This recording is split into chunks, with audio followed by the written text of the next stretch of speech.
میں اسے بھی درخواست کرتا ہوں کہ علماء کرام کی باتیں کو باغور سنا جائے، بیچ میں اٹھ کر جانے کا مزاج نہ بنایا جائے، جس سے علماء کرام کی شان میں گستاخی ہو سکتی ہے۔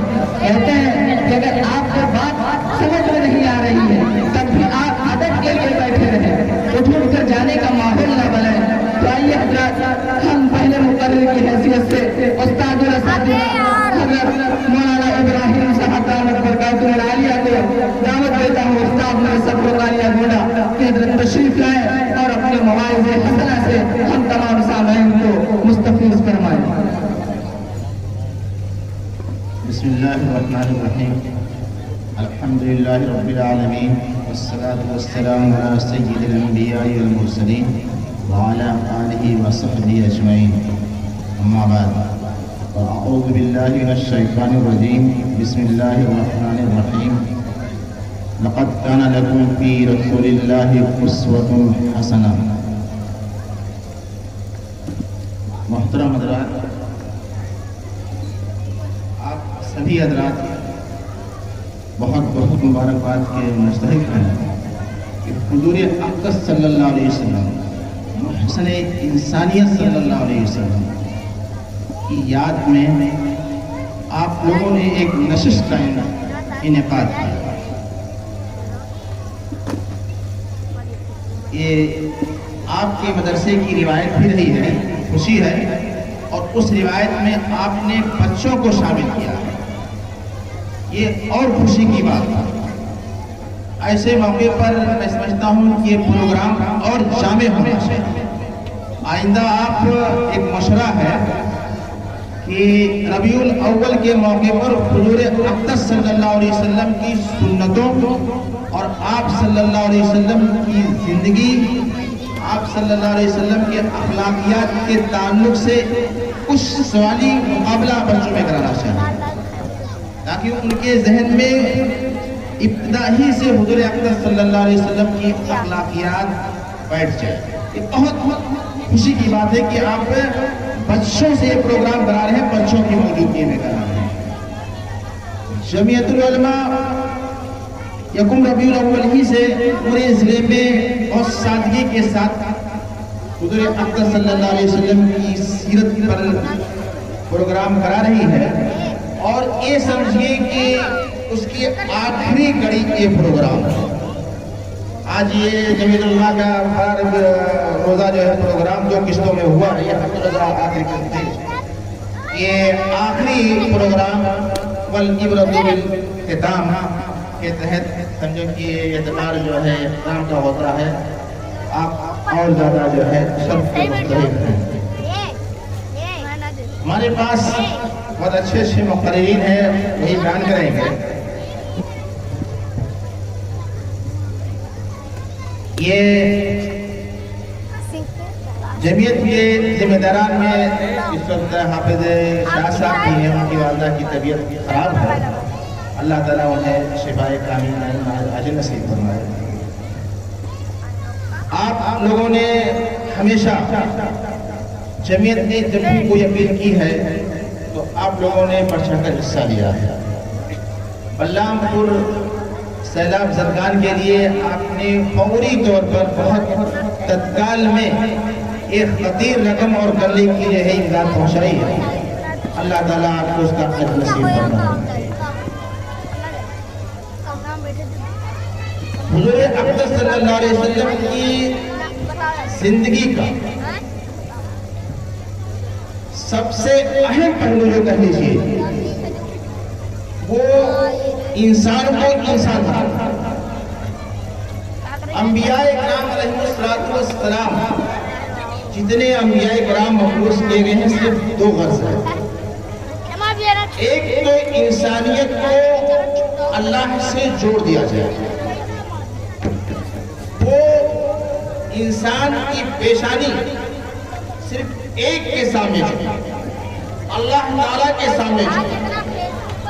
آپ یہ جان لیجیے کہ انسان میں کے اندر ایک مرغوبیت کی کیفیت رکھی گئی ہے، مرغوبیت کی کیفیت رکھی گئی، وہ کسی نہ کسی کے سامنے جھکتا۔ تو یہ کیفیت جو ہے وہ اس وقت صحیح کیفیت ہوگی جب وہ اللہ کے سامنے. دنیا میں بہت ساری تحریکیں چلی ہیں. کمیونسٹ تحریک چلی ہے. کمیونسٹ تحریک کا مطلب یہ ہے کہ وہ اللہ کو مانتی نہیں ہے. لیکن یقین جانیے وہ کمیونسٹ کو ماننے والے بھی لیڈر کے سامنے اپنا سر جھکاتے ہیں. تو یہ انسان کی فطرت میں جو ہے سر جھکانا ہے, کسی کے سامنے جو سرنگو ہونا ہے. انبیاء کرام علیہ السلام کی سب سے اعلیٰ تعلیم, سب سے بڑا کام یہ رہا ہے کہ انسان اپنا سر اللہ کے سامنے جھکائے. دوسری چیز یہ ہے کہ انسان کو انسان بنانا. انسان انسانیت کے کام آنے لگے. انسان ایک انسان کا خیر خواہ ہو جائے, ہمدرد ہو جائے, غمگسار ہو جائے. مجدد الفسانی نے ولی کی تعریف کی. ولی کسے کہتے ہیں؟ انابت الی الحق اور خدمت خلق اور جامع. اگر یہ دو صفت کسی کے اندر نہیں ہے تو وہ ولی نہیں ہو سکتا ہے, انبیاء کا وارث نہیں ہو سکتا. جس کے اندر عبادت نہ ہو, وہ اللہ کے سامنے جھکتا نہ ہو, ایک اللہ کی عبادت نہ کرتا ہو, اور جس کا رشتہ مخلوق سے ہو. انابت الی الحق اور خدمت خلق, یہ دو چیز اگر کسی کے اندر ہے وہی ولی کامل ہے, اور حقیقی معنوں میں وہی نبی کا وارث ہے. تو ہماری شریعت محمد الرسول صلی اللہ علیہ وسلم انسان کو انسان بنانے, دوسری بڑی ذمہ داری تمام انبیاء کی. وہ ہمارے محمد الرسول صلی اللہ علیہ وسلم کی اس کڑی کی آخری کڑی ہے اس سلسلے کی, یہ ہے کہ انسان کو انسان بنا دیا جائے.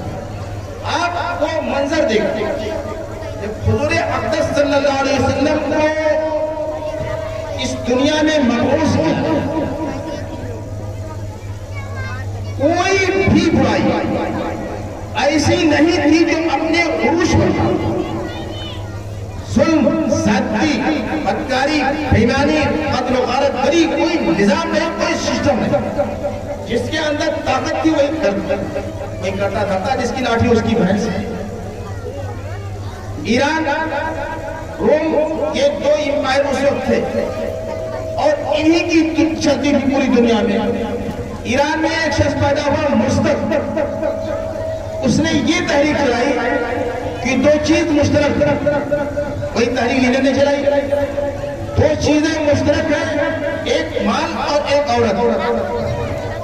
اب اس میں جو ہے اس کا اتنا زبردست ساتھ دیا کہ اب یہ اتنی طاقتور تنظیم ہو گئی کہ جس مالدار کے گھر کو چاہتے تھے لوٹ لیتے تھے اور جس کی عورت کو چاہتے تھے اٹھا لیتے تھے. یہ اس وقت کا نظام تھا. ایسے آرڈوں کا بھی نظام تھا. ایسے موقع پر حضور اقدس صلی اللہ علیہ وسلم کو اس دنیا میں مبعوث کیا گیا اور پوری دنیا میں علم و ہدایت کی روشنی. حضور اقدس صلی اللہ علیہ وسلم جہاں بہت سے مقاصد بیان کیے, میں کہہ رہا ہوں کہ جمعیت العلماء, چھوٹے سے جمعیت العلماء کا تعارف کسی وقت ہوگا. اجلاس حضور اقدس صلی اللہ علیہ وسلم کی یاد میں کیا گیا ہے. جمعیت العلماء بس کسی دو مقصد پر کام کر رہے ہیں کہ انسانوں کو اللہ تعالیٰ سے جوڑ دیجئے. جمعیت العلماء کہہ لیجئے, تحریک دارالعلوم دیوبند کہہ لیجئے, علماء دیوبند کہہ لیجئے, یہ مختلف نام ہے. یہ حق کی جماعت صرف اسی بنیاد پر کام کر رہی ہے کہ پوری انسانیت کو اللہ تعالیٰ سے جوڑ دیا جائے اور انسانیت کی, انسان کی بنیاد, یہاں کوئی تفریق نہیں ہوتی ہے. جب انسان ہے تو انسان کی بنیاد پر ہر ایک کی خدمت کی جائے. اگر آج بھی مسلمان حضور اقدس صلی اللہ علیہ وسلم کے جس بھی نمونے کو آپ اختیار کریں, آپ اس میں 100% کامیاب ہو جائیں گے. کوئی بھی نمونہ آپ حضور اقدس صلی اللہ علیہ وسلم کا لے لیجیے اور اس پر آپ کام کر لیجیے, دنیا اور آخرت دونوں آپ کی سمجھ جائے گی.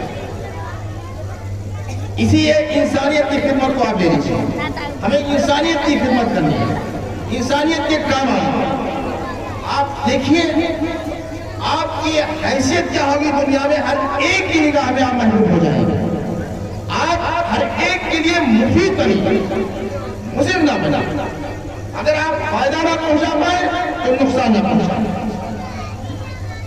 میرے بچوں کا بھی پروگرام ہے, پیغمبر صلی اللہ علیہ وسلم نے فرمایا وَعِزْتُ مُعَلِّمًا, میں معلم بنا کر بھیجا گیا.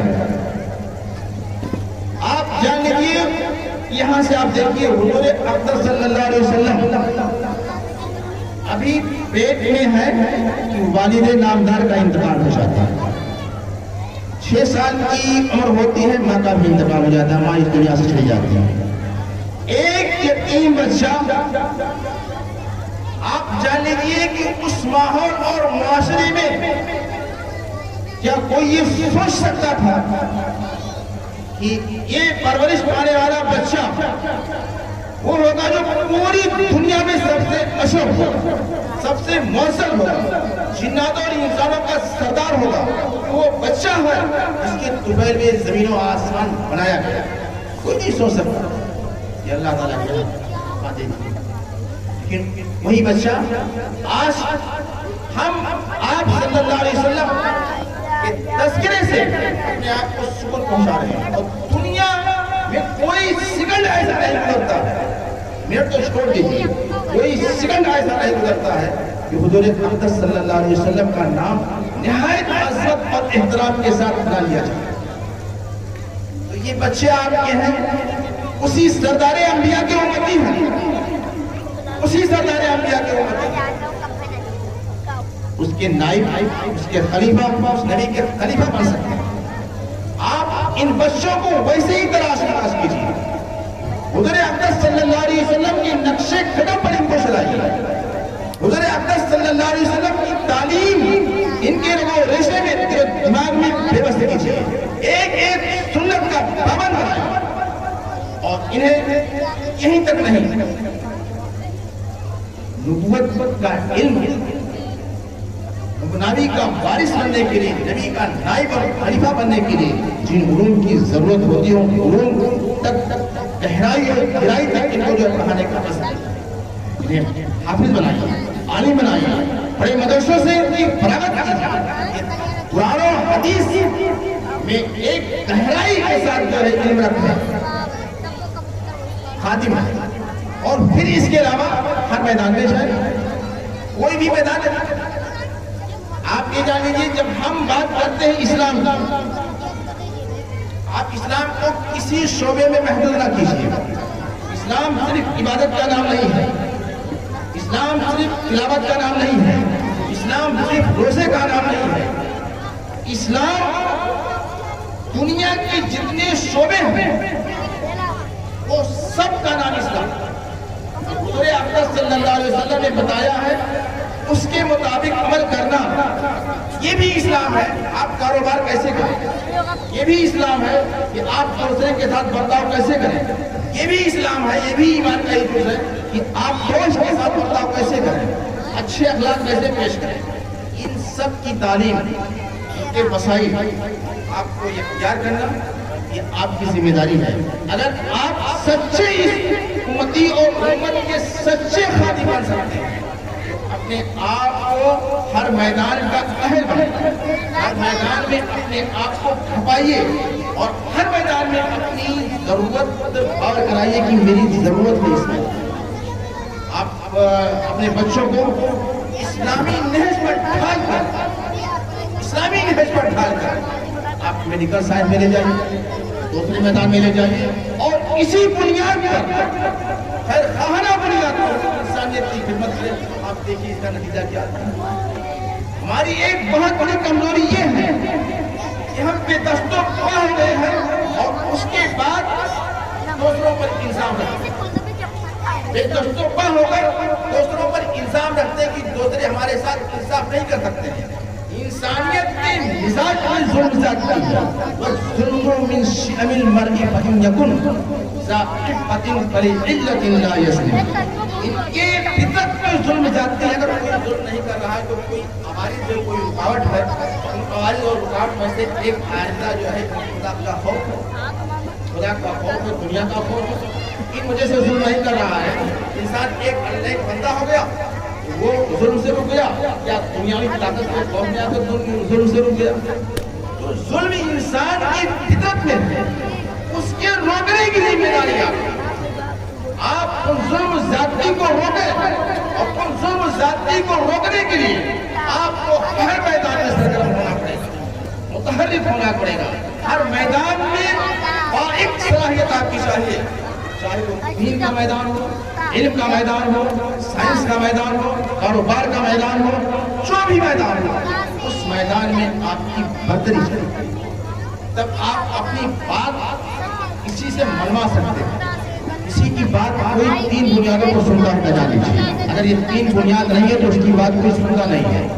یا تو وہ نیک ہو، جس سے اخروی وعدہ وابستہ ہو، یا وہ بہت طاقتور ہو جس سے اس کا خوف لاحق ہو، اور یا وہ دنیاوی اعتبار سے دینی دنیاوی اعتبار سے ہو۔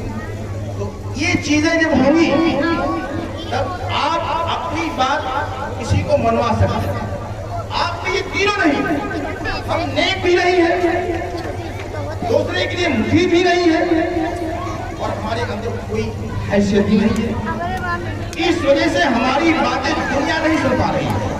ہم حضور اقدس صلی اللہ علیہ وسلم کی بات، ان کی سیرت کو دنیا کے سامنے نہیں رکھ پا رہے ہیں۔ آپ دیکھیں ایک چھوٹی سی بات پوری دنیا میں اس وقت چل رہی ہے، جو اسلام پر الزام لگا رہے ہیں اور ہم اس کا دفاع نہیں کر پا رہے ہیں، دوسروں کو جواب نہیں دے پا رہے ہیں۔ آپ غور کیجئے، ایک بات چل رہی کہ پوری دنیا میں اس وقت خاص کر یورپین ممالک میں قرآن کی توہین کا سلسلہ چل رہا ہے۔ قرآن کی توہین کر رہے ہیں، جلا رہے ہیں، اس کی توہین کر رہے ہیں، پھینک رہے ہیں، اس طریقے سے قرآن نعوذ باللہ یہ کر رہے ہیں۔ آپ بتا دیجئے، ایک مثال بتا دیجئے، کئی واقعات آ گئے اس میں۔ ابھی امریکہ میں یونائیٹڈ نیشن کا اجلاس ہو رہا تھا، اس میں سب سے پیش طیب اردگان ہے اس کے خلاف آواز اٹھانے والا، وہاں ہو رہا تھا، اس کی قیام گاہ کے سامنے قرآن کی توہین کی گئی یونائیٹڈ نیشن میں، جہاں پوری دنیا کے جو حکمراں بیٹھے ہوئے ہیں، اجلاس ہو رہا ہے۔ لیکن آپ بتائیے کوئی ایک واقعہ ایسا ہوا کہ مسلمانوں میں رد عمل میں بھی کیا ہو؟ کوئی واقعہ ایسا پیش آیا کہ رد عمل میں کیا ہو؟ کہیں توریت کی توہین کی، کہیں انجیل کی توہین کی، کہیں اس کو پھاڑا، کہیں جلایا؟ نہیں۔ یہ آپ کے آقا، ہمارے آقا محمد رسول صلی اللہ علیہ وسلم کی وہ اعلیٰ تعلیم ہے، قرآن کی وہ اعلیٰ تعلیم ہے۔ کسی کے مذہبی پیشواؤں کو جو ہے آپ برا بھلا نہ کیجیے، ان کو جو ہے آپ ان کی توہین نہ کیجیے، ہم اس پر عمل کر رہے ہیں۔ لیکن یہ بات جو ہماری اعلیٰ تعلیم ہے، میں آپ کے سامنے کہہ رہا ہوں، یہ بات ہم ان لوگوں کے سامنے نہیں کہہ پا رہے ہیں، نہ وہ ہماری بات سن، وہ ہماری صلاحیت نہیں طاقت نہیں ہے۔ ہمیں یہ صلاحیت، یہ طاقت پیدا کرنے کی ضرورت ہے کہ ہم اپنی بات غیروں کے مسئلے میں پہنچائیں اور غیر ہماری بات کو سنیں، تب انقلاب آئے گا۔ ہم ان کو بھی متاثر کریں۔ جمعیت العلماء تنظیم یہ سمجھیے کہ صحیح رہنمائی، اور کچھ لوگ جوشیلے ہوتے ہیں، کوئی واقعات آئے تو یہ سمجھتے ہیں کہ ہم لوگ میدان میں نکل جائیں، توڑ پھوڑ کریں، ایسا کریں، کچھ نہیں، یہ نہیں ہے۔ حضور اقدس صلی اللہ علیہ وسلم کی تعلیم یہ ہے کہ سب کے ساتھ اخلاق کا برتاؤ کیجیے، اور اگر طاقت اتنی نہ ہو کہ آپ ایک جھٹکے میں ظلم کو دبا سکے تو پولیسیے یہ جانے تو آپ صبر کیجیے۔ 360 خانے کعبہ میں رکھے ہوئے ہیں۔